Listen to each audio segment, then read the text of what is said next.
حوروں کا سلسلہ بھی یہیں سے شروع ہوتا ہوگا؟ آپ نے کہا ہے کہ یہیں سے سلسلہ شروع ہوتا ہے. دیکھیں اب اس میں تھوڑا سا فرق کر لیں کہ دنیا کی جنت اور جہنم یہ مختلف ہے اس جنت و جہنم سے جو مرنے کے بعد اللہ نے ہمیں دینی. دو جنتیں، دو جہنمیں، دو جنتیں ہیں. آپ نے نہیں پڑھتے آپ سورۃ الرحمن میں کہ دو جنتیں ہم نے رکھی ہوئی ہیں؟ اچھا وہ تو مشرقین اور مغربین کی ہے نا. نہیں وہ مشرقین مغربین تو ہے لیکن جنتان کا فیہما عینان تجریان بھی ہے، جنتان بھی ہے. اچھا پھر اس کو تھوڑا سا آپ لے آئیں سورۃ 24 پارے کی طرف. اس میں فرمایا وقالوا الحمد للہ الذی صدقنا وعدہ وأورثنا الارض نتبوأ من الجنۃ حیث نشاء. کہ انہوں نے کہا کہ اللہ نے اپنے وعدے کو سچا کر دکھایا اور اپنے وعدے کو پورا کر دکھایا اور ہمیں زمین عطا فرمائی کہ ہم اس کو جنت بنائیں. اور زمین جنت کیسے بنتی ہے وہ قرآن پاک کے 18ویں پارے میں ہے.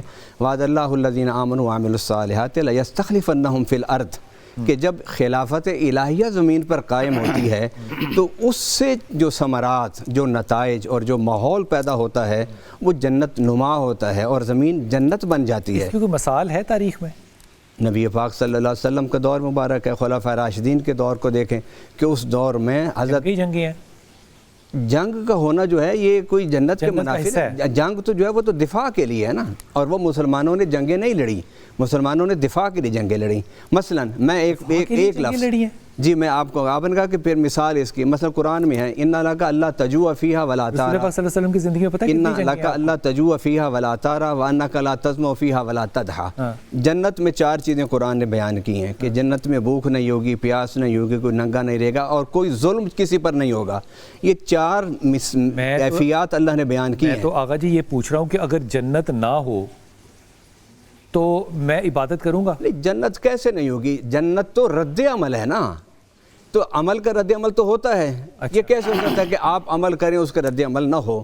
ہاں آپ کا عمل اچھا ہے تو اس اللہ کو نیوٹن کا 3rd لاء پہلے ہی پتا تھا. یہ ایک الگ ایشو ہے. میں نیوٹن کی بات نہیں کر رہا. میں نے آپ کہہ رہے ہیں عمل کا رد عمل، اللہ کا رد عمل نہ رکھتا تو اللہ قادر تھا اس پہ. لوگوں کو سمجھانے کے لیے کہ ان کو سمجھانے کے لیے کہ آپ کا کوئی عمل بھی بے نتیجہ نہیں ہے. اس حقیقت کو ذہن میں بٹھا لیں.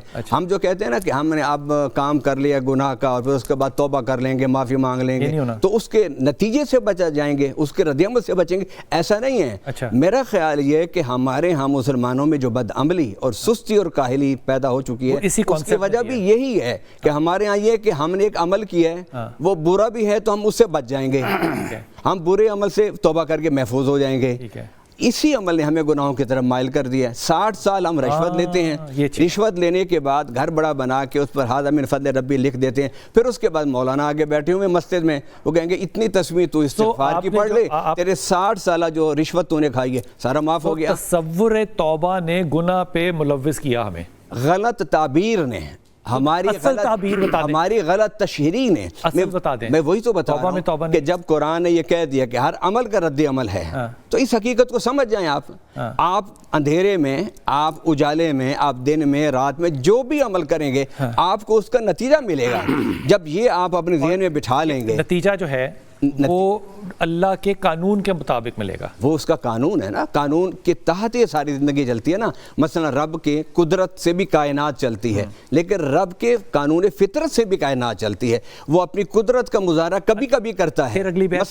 مثلا اللہ فطرت کا محتاج ہے؟ فطرت کا نہیں محتاج، فطرت کے ہم محتاج ہیں. مثلا آپ کیوں کہتے ہیں مثلا بچہ جو ہے بغیر فطرت کے بھی کر سکتا ہے؟ بالکل کر سکتا ہے لیکن اس کی سنت یہ نہیں ہے.